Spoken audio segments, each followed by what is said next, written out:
Hello, everyone. Welcome to the 21 Hats podcast. I'm your host, Loren Feldman. This week, Jay Goltz explains how he got interested in selling a percentage of his business to his employees, and why he quickly lost interest once he started reading books, attending seminars, and talking to accountants and lawyers who specialize in employee stock ownership plans. To Jay's ear, they all made ESOPs sound expensive, complicated, and risky. This was not something he had to do. So why go to the trouble? Why take the risk? But he kept asking questions, and over time, he sensed that many of the problems he was being warned about didn't have to be problems.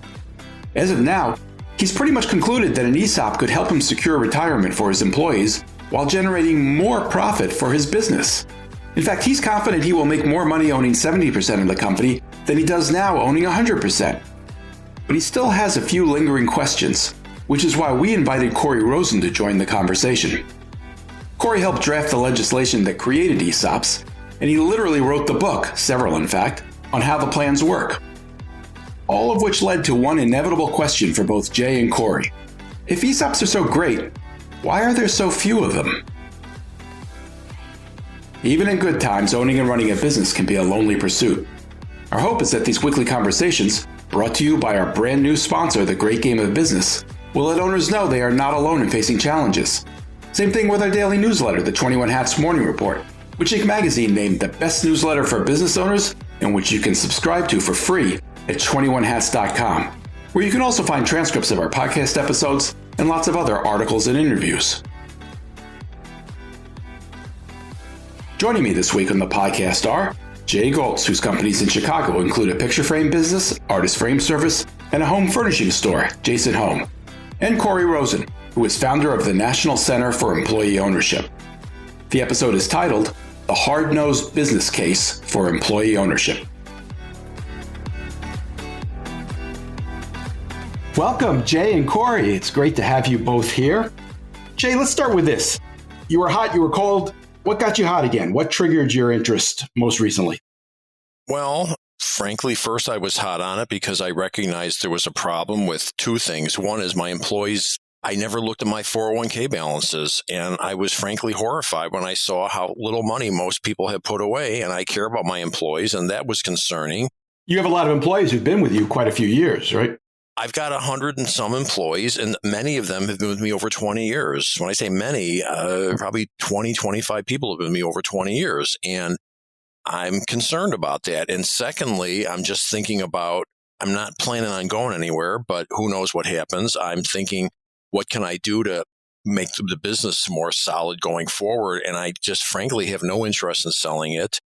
So the ESOP seemed like a good solution. And then I embarked on going to seminars and reading books. And I went from the joy of ESOPs to the oi of ESOPs. And I said to myself, I don't think I want to deal with this. And I threw in the towel. And then I was talking to someone about it again, and I started to do some more research. And in my mind, I figured out, I think the things that were giving me the oi are not really problems, I think. But that's what we're here to talk about. That is what we're here for. Corey, what would you want to know about Jay's business to know whether he's a good candidate for this or not? There are a few kind of baseline questions I ask every company. The first one is, are you profitable enough so that you could, even though it's on a tax-preferred basis, you could use future deductible profits to buy out your shares over time and still have enough money left over to run your business successfully? If you don't have both of those, there's really not a way that you can do this. Second issue is if you're leaving... Well, let's stop there a second, Jay. I understand you have to be profitable enough for this to work, which probably takes out 99% of businesses that are out there. I got that part. So far, so good. One is you have to be profitable enough for the math to work. And are you? I don't know this year, but certainly in the short run, I should absolutely be. I mean, I'm big enough that I think, frankly, I'm a prime candidate. I'm big enough to pull this off. So I think so. Yeah, I should be fine. Sorry, Corey, I interrupted you. Where were you going next? Sure, no problem. The second issue is if you're leaving, do you have successor management? Same kind of question, really, that a bank would ask. They want to know if you've got successor management in place for obvious reasons. I have a very solid management staff. This is not the Jay show. I barely deal with customers. I barely deal with vendors. I have done the proverbial work on the business instead of in the business. So I'm solid. I've got half a dozen key managers here. I plan on hanging around, but if I'm not here, I believe I have a key management staff to pull that off. So check. Great. Third one is, are you big enough? Now, you'll get lots of different feedback from advisors on this. The big enough question is, it costs money to set up an ESOP, and it could cost anywhere from $100,000 to $500,000 typically for businesses that are the typical ESOP candidates. Depends in part on the complexity of the transaction, the size, and other factors. Now, realistically, if you sell your business to anyone else, it's going to cost probably as much money and often more, because when you do sell to someone else, if you're using an M&A advisor or a broker, they're going to charge a success fee. And most ESOP deals don't involve success fees. Some do, but that's a percentage of your transaction. So if you've got a $5 million business, they might charge you $200,000 just as a success fee, plus the lawyers and all that. So it isn't necessarily cheaper. In fact, it's usually not cheaper to sell to another buyer. But if you've got 10, 15, 20 employees, that may be hard to absorb, and you want to look at some other option if you can find one. When you're talking about size, Corey, are you talking about revenue? Well, I think the best way to look at this is to say, if we did an ESOP and we paid, let's say, $150,000, if you're a real small company, that's maybe what it would cost. We paid $150,000, and we still now have to pay off the loan to purchase the company. Do we still have enough money left over from the profits that we make and reserve that we have so that A, we could do it, and B, given the enormous tax benefits of an ESOP, both to the seller and the company, that it would be worthwhile. And so typically the break point is somewhere around 20 employees. There are some ESOPs that are smaller than that, but that's a reasonable rule of thumb. Obviously, you're bigger than that. Another issue, an important issue is, and I think you've kind of answered this, Jay, is what do I want to do with my business in terms of the alternatives of selling? Do I want to get out really quickly? I want to sell to somebody who can give me all the cash up front, and I want a price that's as high as possible. After taxes, because there are a lot of tax benefits to selling to an ESOP, turns out maybe 15% of the companies that end up selling to an ESOP could have gotten a better net value for the seller by selling to, say, private equity or some other consolidator. So if you're in that situation, is that your preference? I want to get the most money possible. Or are you more concerned about legacy and maybe also, and this is, I think, relevant to what Jay is saying, that you want to get out some now, some later, or maybe even want to sell 100% now, but you're not ready to retire. You'd like to stick around in some capacity in the company. Selling to an ESOP lets you do that. Selling to a consolidator or a private equity usually doesn't. Am I obsessed with getting the maximum money out of it? Absolutely not. I'm not selling the company. I'm just not. I have no interest in watching some private equity or anyone else come in and destroy what I built for 43 years. No interest whatsoever. Don't need the money. I'm not doing it. So that's easy. I don't need the cash out at all. I mean, I could keep the money in it and lend it to the company. I'm thinking about it for two reasons. One is I absolutely want to do something to help my employees put retirement money away. And two, I'd like to help the business down the road, that when the day that I'm not here, that it's a little more solid. And it seems like this could do it. I have a friend who sold his business for tens of millions of dollars. And I told him that I'm concerned about my employees' 401k balances. And he just turned to me and he just said, "Why is that your problem?" Right. Okay. I can't argue with that. I'm not about to tell any business owner that they should worry about that's everybody's own business. I'm not making any judgments whatsoever. But the answer is maybe it's not my problem, but it is my concern and I do want to do something about it. So he obviously doesn't care. So he's certainly not a candidate. I do care about the employees. I don't need all the money out right now, which is why I think I'm an excellent candidate for this. Let me ask you, Corey referred to the likely price for doing this. He put it between 100,000 and 500,000, I think. I know you've been doing a lot of your own research, Jay, going to all kinds of seminars and reading books. Does that square with what your expectations are? I have to tell you, one of these seminars I went to, at the end, the person said, and I don't exaggerate, this is exactly what he said.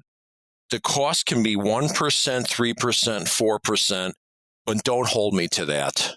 Yeah. Great.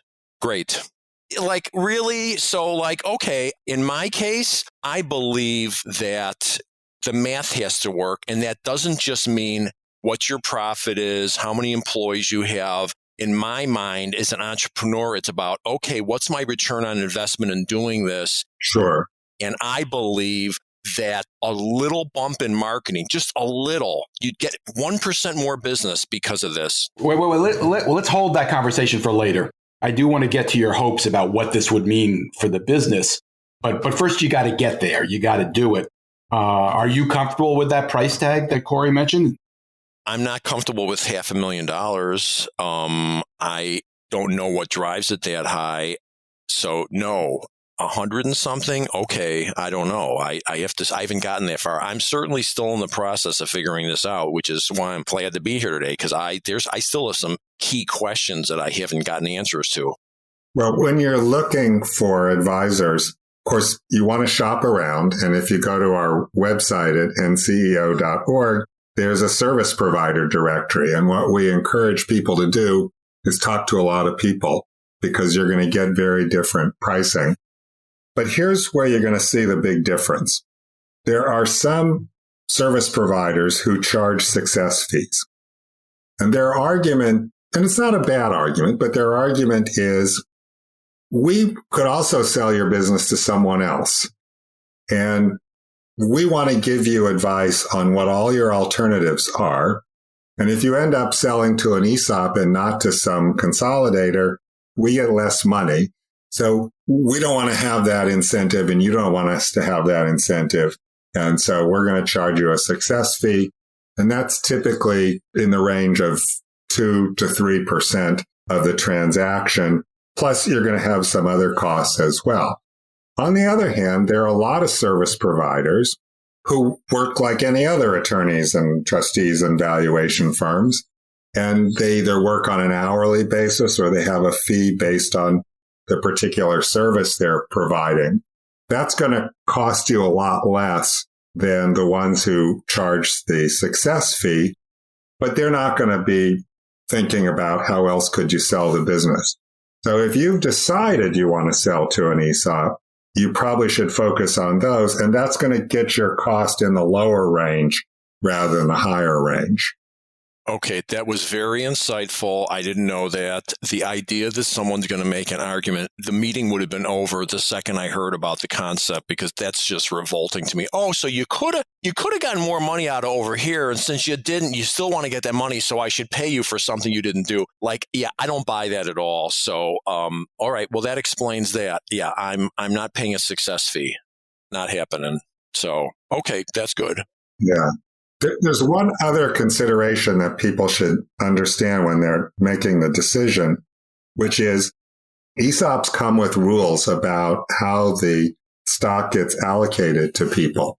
And I have talked to people over the years who say, I want employees to own the company. I love all the tax benefits, but I am not comfortable with not being able to pick and choose who gets how much stock. And it's a small number of people who feel that way, but there are people who feel that way. And if you feel really strongly about this isn't going to work. If what you really want to do is have 7 people become the owners, then you got to do it another way. No, that part I got. I got the whole concept of discriminatory, blah, blah. No, I got all that, because in my mind, this doesn't replace if you have some kind of bonus plan or whatever. I get that this is not a one size fits all. Yeah. This is a supplementary retirement fund thing that everybody, I'm totally good with that. That fits fine. I do have some questions about the core of how that works, though.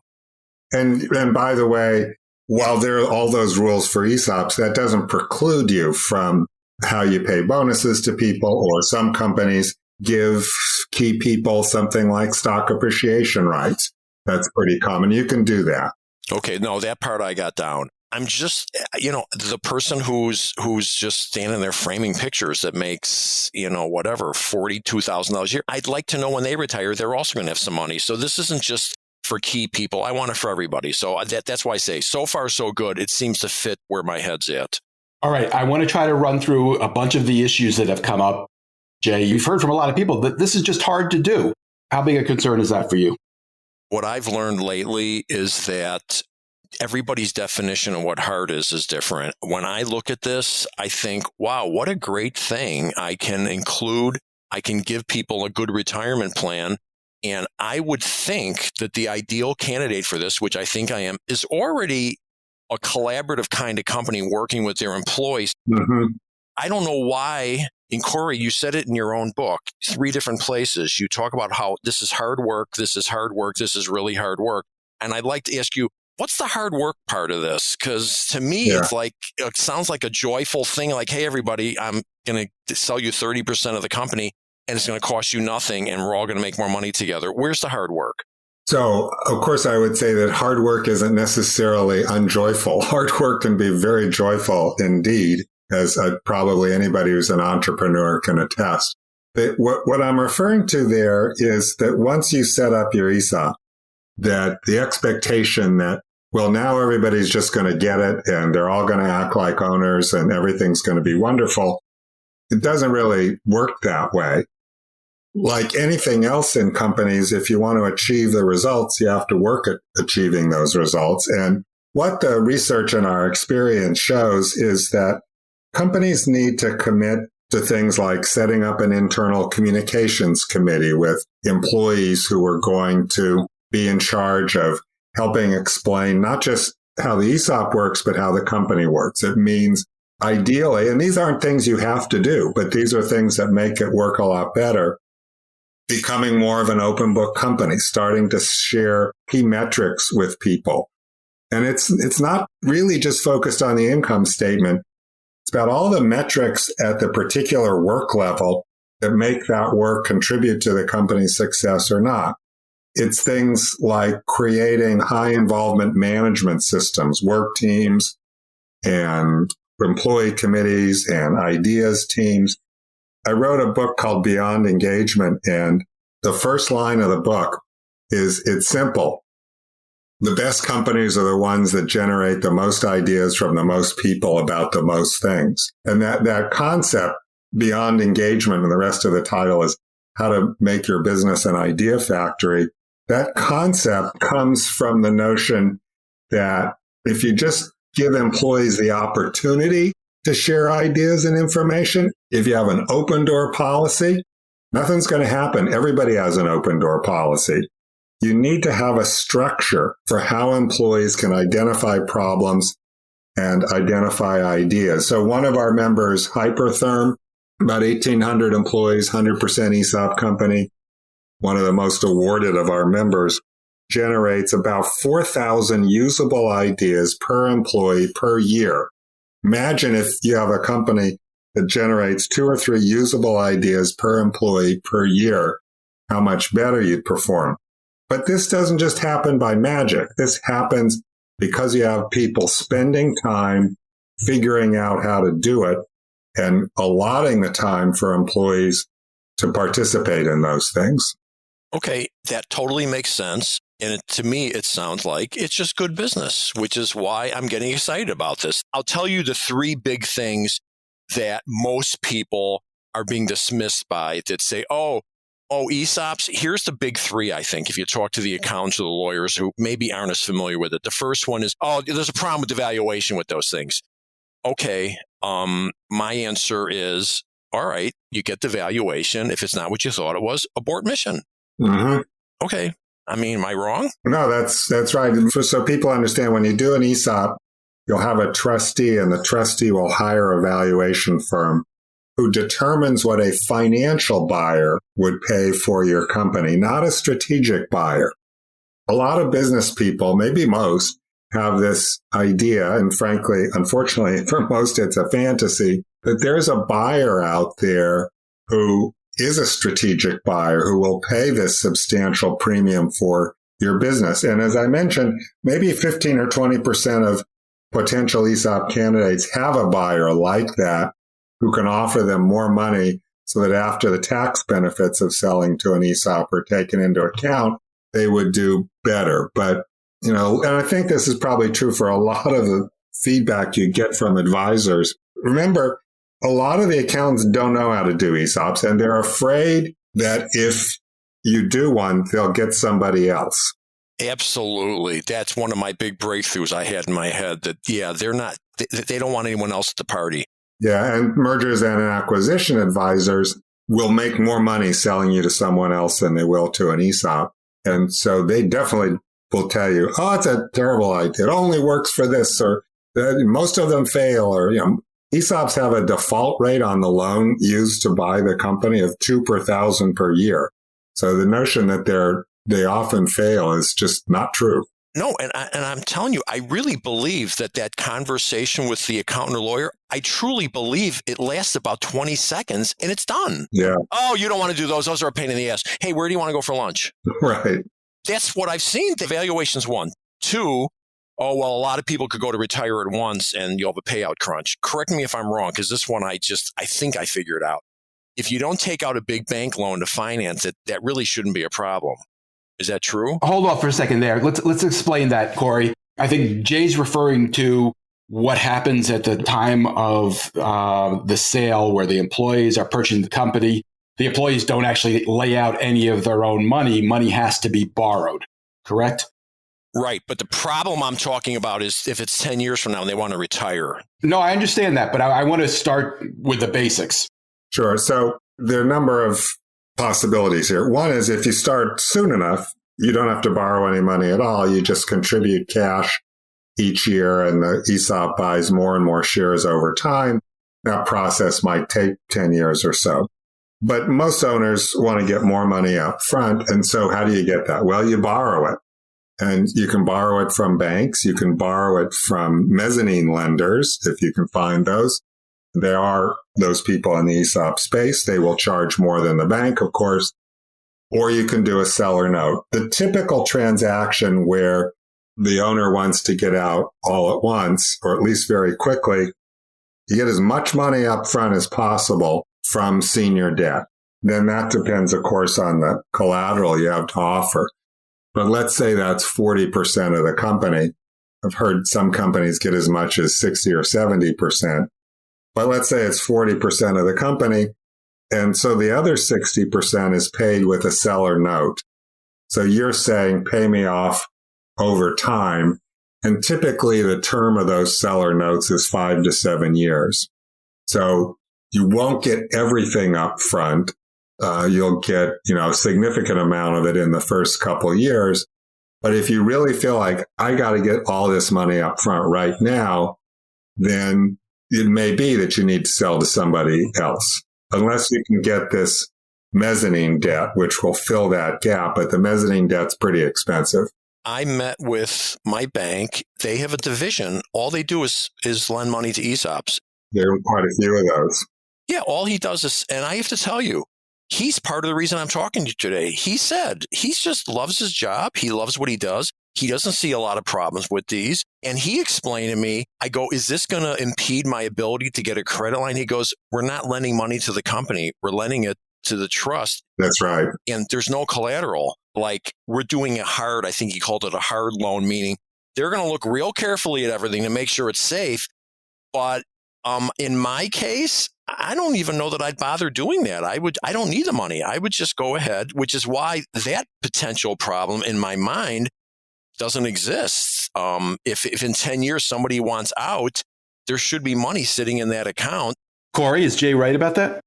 Yeah. Well, banks who do ESOP loans do love them, because why wouldn't you love a loan that has a default rate of 2 per 1,000 per year? So yeah, and a lot of banks figure, well, if we can do your ESOP loan, we'll also get all your other loans and we can get your line of credit and whatever else. So banks have been very favorable towards ESOPs.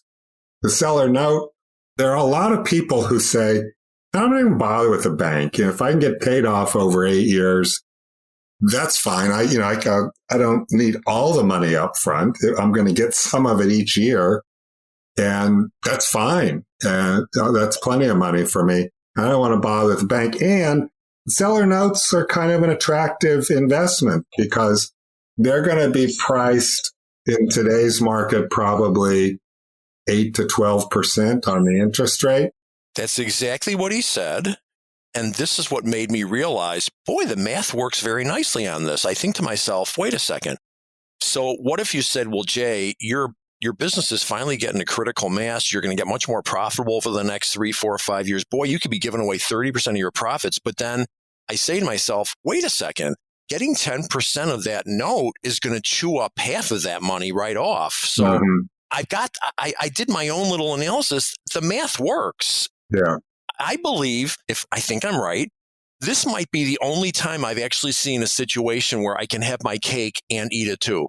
That I can both make money, more money, and take care of my employees at the same time. I think I can pull that off with this.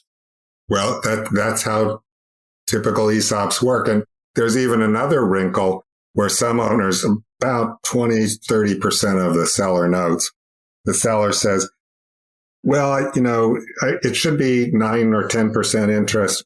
Give me 4% interest and give me the present value of the 6% interest I've foregone in the form of a warrant. And a warrant is the right to buy stock at the transaction price for, say, 6 years into the future. And so if the share price goes up, I'll go to the company and say, hey, just redeem this warrant. So I'm actually going to benefit from the share price going up. So that's a deal that can be structured. It needs a little more advice and, more lawyers and appraisers getting involved, but it's not uncommon to see that. Okay. And that leaves me with the third one. These are words right out of an accountant's mouth. Oh, the administrative costs for that are really high. Okay.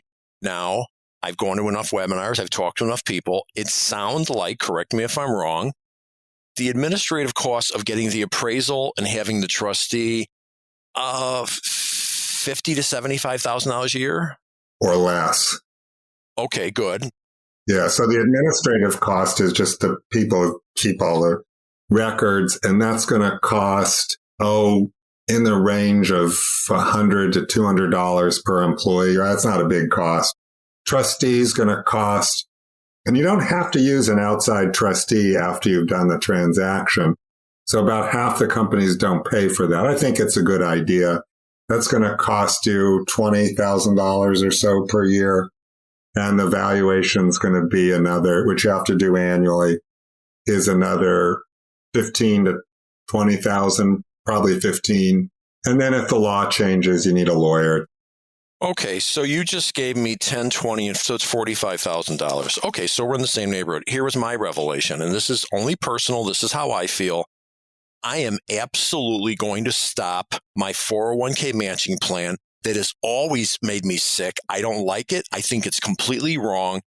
401k matches benefit the people who make a ton of money or have spouses that make a ton of money, have no children. They can max it out and the rich get richer. And the poor guy who's making $62,000 a year and has 2 kids, they can save very little. He's getting nothing. So my 401k match this year is going to be about $30,000. So right out of the bat, instead of $45,000, I'm going to take that 30. So now it's going to cost me $15,000. So a number of companies do that. Most companies don't fiddle too much with their 401k because taking something away from people, they might not be happy about that. And ESOP's just an add-on, but you can definitely do that. I should note, by the way, for anybody out there with a 401k, the typical match is based on what the employee defers, but you don't have to do it that way. In our own organization, we have a 401k for our staff and everybody gets 3%. Okay, in my company, I have an unusual situation, perhaps, unlike an accounting firm. I got people making everywhere from, $35,000 a year to a six-figure income. So it's all over the place. For me to just give everyone a number, it wouldn't be very much. So that really wouldn't work. Uh-huh. So that's why. And in this case, the higher paid employees are going to be coming out real well with this. And I would show them, look, you're going to lose, $4,000 here, but you're going to make 10. So I'll just explain it to them. And yeah, like I said, that's going to finance a lot of the administrative costs. Before we forget, I want to go back to the issue that Jay raised before, Corey, in which he was talking about the concern that I know a lot of ESOP owners have with what happens if you have a bunch of employees leave 1 year and you have to buy them all out simultaneously. What do you need to do to be prepared to do that? How big an issue do you think this is? What you need to do is plan for it. And it's not an issue much in the early years because, first of all, you don't have to start paying off these distributions till the acquisition loan is paid. And there's a lot of in the weeds stuff here about how, because the loan typically goes to the company and then is reloaned to the ESOP, and the internal loan is on a longer term so that the shares are allocated over a longer period of time. But you can probably wait typically 10 years before you start paying people out unless those people are retiring or die or disabled. So there's some flexibility on that. But after the first several years, you really need to start carefully planning for this repurchase obligation and making sure that you have a really practical, solid way to pay for it. We've done extensive research on how many companies end up in trouble because of this. They can't pay it. And when that happens, they just typically have to sell the company. It's a really small number where that happens. So successful companies are able to put aside the money to do this. And part of the reason that happens is if you become 100% ESOP, you don't pay any taxes. And that's not a loophole. It's not something some clever lawyer figured out. It's a law passed unanimously by the Congress in the late 90s. So you don't pay any taxes. That's a lot of money to save to deal with the repurchase obligation. And by the way, turns out that 100% ESOP companies are on a real acquisition binge. Once they've paid off their initial debt, they start accumulating a lot of cash.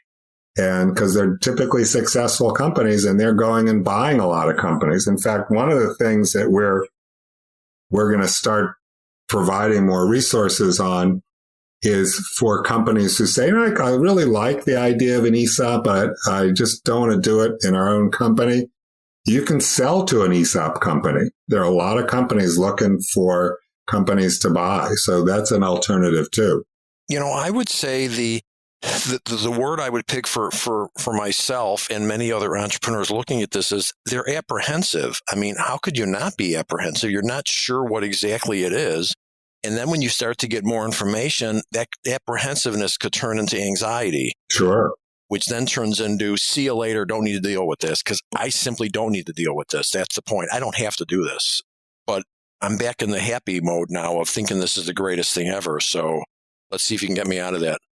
I think the best advice that most companies in your situation can have is don't just talk to advisors. They have their own interests in what they want you to do, which may or may not coincide with yours. Hopefully they do, but they may not.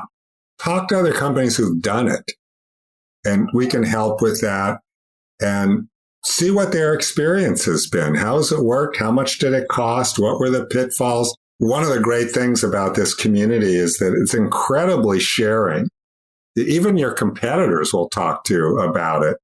Corey, I've talked to a lot of people who've done ESOPs, and one of the interesting concerns I heard from a couple of owners was they were surprised to find out that the employees were not completely sold on this idea, and they were very skeptical. I'm wondering, is that something you've heard? Is that something that comes up? Well, you're always going to have skeptics who wonder, how can this really be free? What's really up here? And I think a lot of that depends on what kind of culture you had in your company to begin with. If you have the kind of culture that I suspect you do, Jay, in your company, then it's going to be, and you say, I've got good news and bad news. The company's being sold. The good news, it's you're the new owners. It didn't cost you anything. Some people are going to react to that and say, in some companies, something's up their sleeve. And I suspect in a company like Jay's, they're going to cheer. That's great. Yeah, let's move from corporate culture to just simply, do they trust their boss? Exactly. Which in my case, I think I've demonstrated many times to them. They know that I never screw them around, and they know that I've gone way out of my way, and they talk. So that's why I don't think I'd have that problem at all. Yeah. But the two things that cause what you're talking about, Lauren, most commonly are, one is companies start off communicating the ESOP, and you really have to spend time and resources doing this. Companies start off communicating it as a retirement plan. That's a mistake. That's a hard thing for people to relate to almost at any age. What you really want to do is say, I've done this with meetings with employees. I've said, close your eyes. I want you to spend 60 seconds thinking about what would have happened if Jay decided not to sell to an ESOP, and because eventually Jay's going to want to sell, and decided instead to sell it to some private equity firm or to one of our competitors. What would that be like for you?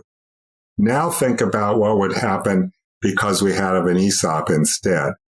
That's the most compelling thing about an ESOP right up front for people. The second problem is you say, well, now you're owners, and somebody has an idea about something they can improve, and there's no way to do anything about it because you're still treated like an employee who doesn't have any particular reason to have that kind of involvement. And you're not given any information about how the company is doing because that's private. You can see how people might get skeptical. If you want to run your company like, Elon Musk wants to run Tesla, maybe not. Maybe an ESOP's not right for you. Good example. Jay, do you have other questions for Corey about how this works? Yes. The couple of just basic ones, which, again, I've gone to numerous seminars and no one's really talked about this. I understand that you've got to architect this, and there's some basic questions. So the easy ones I got, like what percentage am I going to sell? What's the vesting thing? Very easy. What is the pay cap you're going to use for your percentages? Okay, again, easy. And when they leave, Explain what that is, Jay. What do you mean by the pay cap? The way you figure out the share is divide the salary by the payroll, but they cap the salary for purposes of their percentage. So they'll say the most somebody's going to be in there for is $200,000 or $150,000, and there's a limit, right? It's $200,000. The legal limit is $305,000 this year. Okay, so I don't have anyone making that anyway, but I would say, okay, your cap is going to be X dollars. So that's all very easy. My question is, what else is there? Because I don't understand. What else is there? It seems like that kind of covers it all. But is there 50 more questions you have to ask yourself? Well, you have to decide what your board is going to look like. It's up to you. Most ESOP companies end up with outside board members because they find it useful. It's not required, but 75% of the ESOP companies do that. You have to decide whether you want to have internal trustees, so employees who would be responsible for the various things that have to happen in an ESOP, or you want to hire an external trustee to do it. You have to decide on when do you want to start distributing stock. You have some options about that. And of course, you have to make all the decisions about communications and culture. So those are some of the key things that you want to decide up front. There are a number of sort of procedural things that go on in an ESOP you need to be aware of. And we've tried to make that easier. We have, in a documents library on our website, we have checklists of these are the things you need to do this month sort of thing. So, and that typically is handled through HR, for instance, of what information needs to go to the plan administrator. So there's a lot of that just sort of nuts and bolts stuff, but good advisors will walk you through that. Okay, here's the one question I really don't have a handle on that. I understand that you take their salary, divide it by the total payroll, they get that percentage. My question is, and I just was told this, you can't give any credit for, they've been here for 20 years. Like, okay, that made it a lot easier because frankly, I was struggling with that. That's wrong. That's wrong. You can give credit for how long they've been here? Yeah, well, credit in terms of, there's two different things here. One is how much their allocation is. So to explain this simply, the ESOP, let's say, buys 1,000 shares and it pays for 10% of the loan. 100 shares get allocated, and I make 5% of the covered payroll. I get 5%. I get 5 shares. So you can use relative pay or a more level formula. You could say, I'm going to give you 1 point for how many years you've worked and 1 point for your salary. So you can do that. You just can't, if the effect of that is that what are legally defined as highly compensated people, which I think is people making over $130,000 a year this year, they can't get more than what this straight relative pay thing was. So yeah, you can do that. But where most people are talking about is I've got an employee who worked here for 20 years, and I've got an employee who worked here for 1 year. When we start the ESOP, are they both 0% vested? And you can give credit for prior service for their vesting. You can give them year to year, or you can say every 3 years you get 1 year of vest. So as long as you do it the same for everybody, you can do that. So, okay, I got the vesting part, but this person wasn't a lawyer, so he's just got this wrong. He's involved in the ESOP industry, but he made it sound like, no, the person's been here 20 years, can't get any more than the person's been here 5 years. You're telling me that's absolutely not true. There is a way to give credit for prior service as part of the allocation formula. Wow. Again, you just have to have it tested so that the effect of that is somebody who makes $200,000 a year gets, in our example, let's say they have 20% of the payroll, they can get up to 20 shares. If this formula would give them 25 shares, they have to give 5 of those go back to everybody else. But if you've got an employee who makes $50,000 a year, this would probably work for them. They get more. So yes, there are some constraints on it, but it's not impossible. So how does it work going forward? Let's assume that you're obviously, if you hire more people, is it going to dilute their shares a little bit? But let's just, for purposes of looking at this, let's assume that you don't add any people.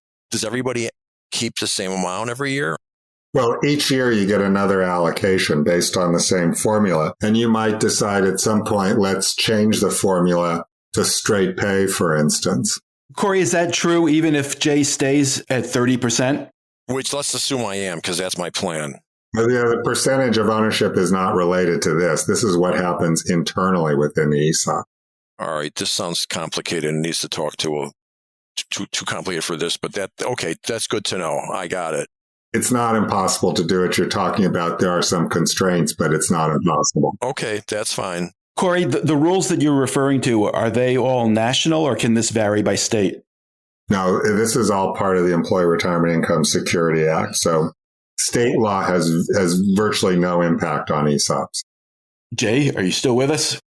Yeah, no, that's fine. I'm telling you, the things that turned me off, I have learned were really not problems. And so far, so good. I haven't seen anything that's gotten me to think, oh my God, wait, this isn't going to work. 'Cause like I said, I did the math and I figured out this should be a net gain for everybody involved. Let me ask this question, Corey. What if for some reason Jay's business turns? What could go wrong involving the ESOP if he gets it off the ground, but then because of a recession or whatever reason, the business doesn't do as well? So a couple of things can happen. Of course, if you have a loan, then that's going to, and you can't pay off the loan, then it's like any other situation. The creditor is going to say, okay, I need to do something about this. And so typically what you see when a company runs into trouble is one of two things. If it's really in trouble, you look for another buyer and you get whatever you can, and the ESOP is bought out. And if there are other owners, they get bought out as well. Fortunately, that doesn't happen very often. I wouldn't say, obviously it doesn't happen never, but it's rare. More common is the business goes through a downturn, and but it realizes it can come out of it. And so if they have enough reserves, then they can do that. If they don't have enough reserves, then maybe, and if you have a seller note, then this note is renegotiated to pay it out over a longer period of time, or maybe some of the interest is exchanged for warrants so that the company has less debt. So you're restructuring the debt so that the company can survive through this. And in some rare cases, the seller is just forgiven some portion of the loan. But unfortunately, that doesn't happen very often. But we know from just from all the research on ESOPs, that the number of companies that face these kinds of scenarios, even during the pandemic, was really, really low. And of course, the PPP program helped. Some of those companies who might have had trouble got rescued by that. All right, we're running short on time here. There are a couple of things I want to hit. We've talked a lot about the challenges and the issues and what can go wrong. I want to make sure we talk a little bit about what can go right. Jay, at one point you said to me after doing your research, you told me, I'm confident I can make more owning 70% of the company than I am now owning 100%. Explain that. What were you thinking? Yeah, simple math. Here it is. I'm taking the 30% of the profit, whatever that number is, and then I have to back out of that the interest I'm being paid on the note that I'm holding. So that eats up probably half of it. Okay.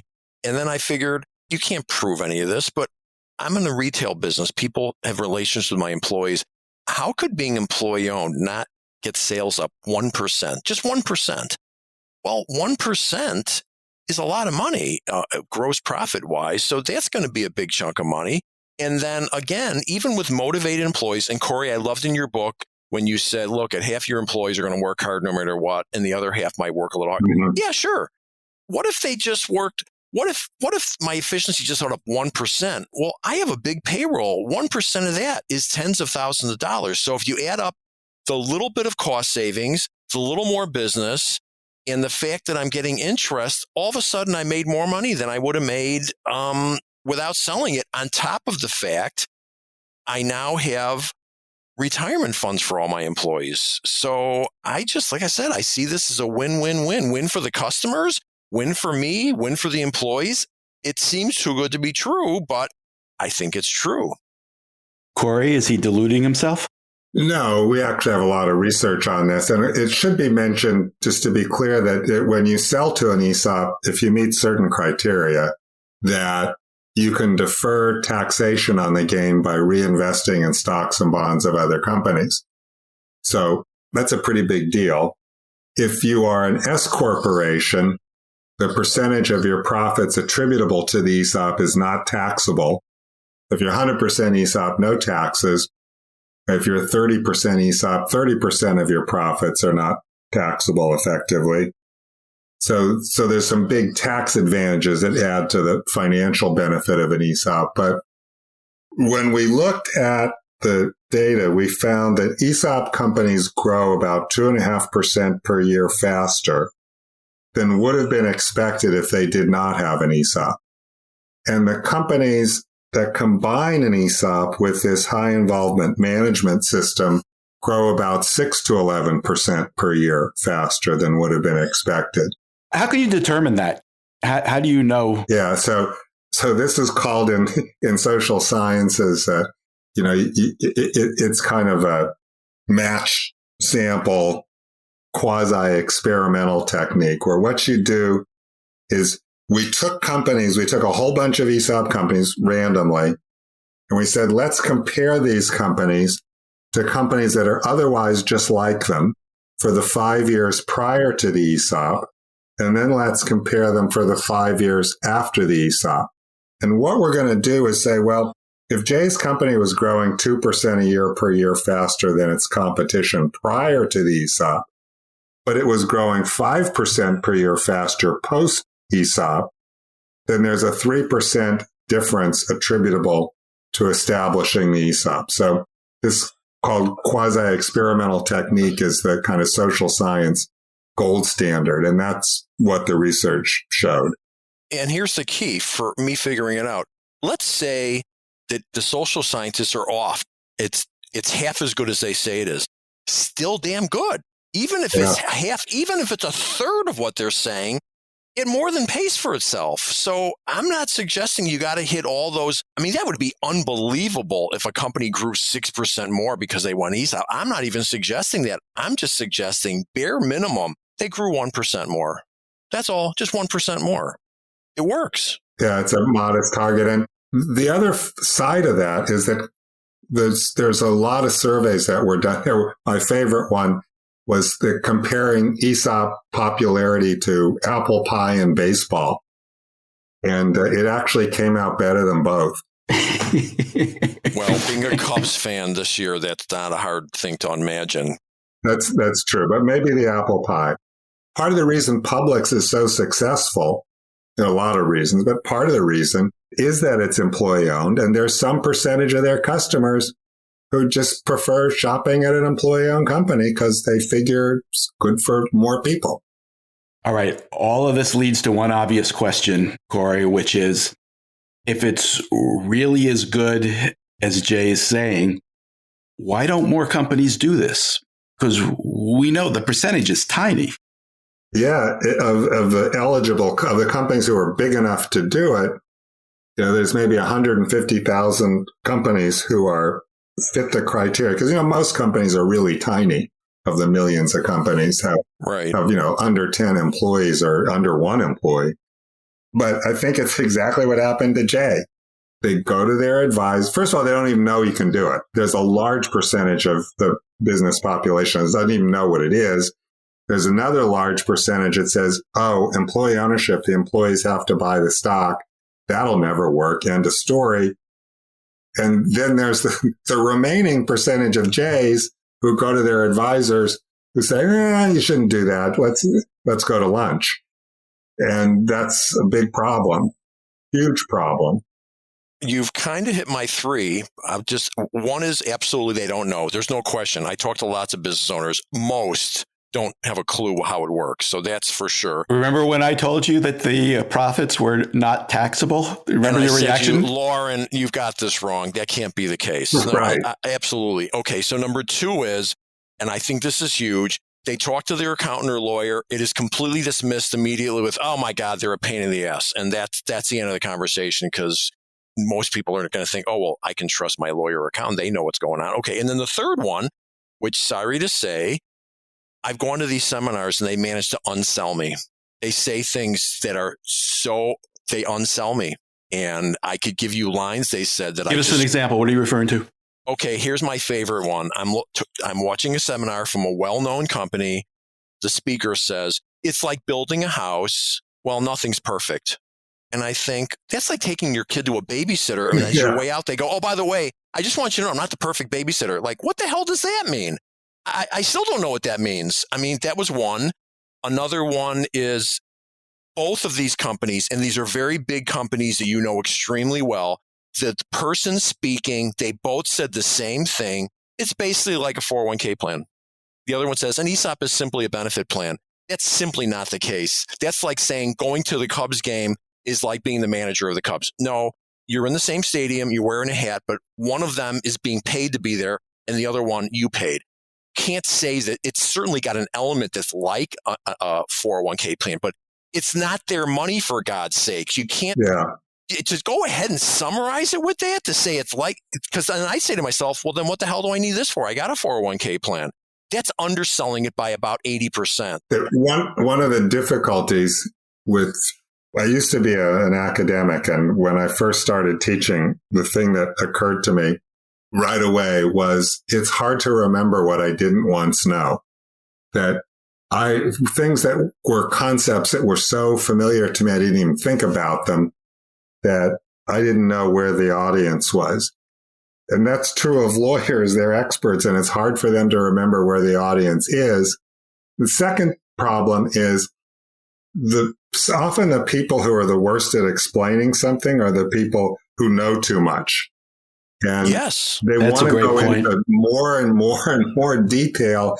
And you don't really at first need to know all that detail. And I've actually had I had a lawyer tell me once, I said to him, you're really intimidating people, giving them all these things that could happen and all the and he said, that's the point, is if they thought it was simple, they might not feel they need me. I said, Dave, if they think it's as complicated as you just described, they don't need anybody. No, I think you hit it on the head. They put up a screen with bank and trustee and with arrows and dots and arrows going around. And I'm thinking, do they seriously think someone's looking at this and going, oh, I understand how it works now? And my phrase, they don't speak entrepreneur. They're not speaking to me. I want to hear two things. I want to hear this is a great way of making sure that all of your employees end up with some retirement. And two, this is going to be great for your company and you're going to be thrilled you did this because everybody is going to be happier, including your customers. Wow, there's the sales pitch instead of, let me show you how this works. Corey, have we missed anything? Oh, thousands and thousands of things. Jay, are you still hot on this? Absolutely. Here's exactly where my head's at. My head's going from, if you fit the criteria, you've got a management team in place, you don't need all the money up front, you're not worried about getting the last dollar out of the business, you're big enough for the math to work, you care about your employees. I feel like I've gone from, should you do this, to why wouldn't you do this? All right. My thanks to Corey Rosen and Jay Goltz and to our brand new sponsor, The Great Game of Business. You can learn more at greatgame.com. Have a great week, everybody. Wait, don't leave yet. If you have a question or a comment that you'd like the 21 Hats owners to address, send it to me by replying to your morning report or by email at lauren@21hats.com. That's LOREN@21hats.com. Do it now before you forget. And don't be afraid to tell Jay what you really think. He can take it. And if you got something out of this conversation, help us reach more business owners. Tell a friend. Subscribe and review us wherever you get your podcasts. Follow us on Twitter. Subscribe to the Morning Report at 21hats.com. This episode was produced by Jess Thuberon, founder of Blank Word Productions. Okay, now you can leave. Thanks for listening, everyone.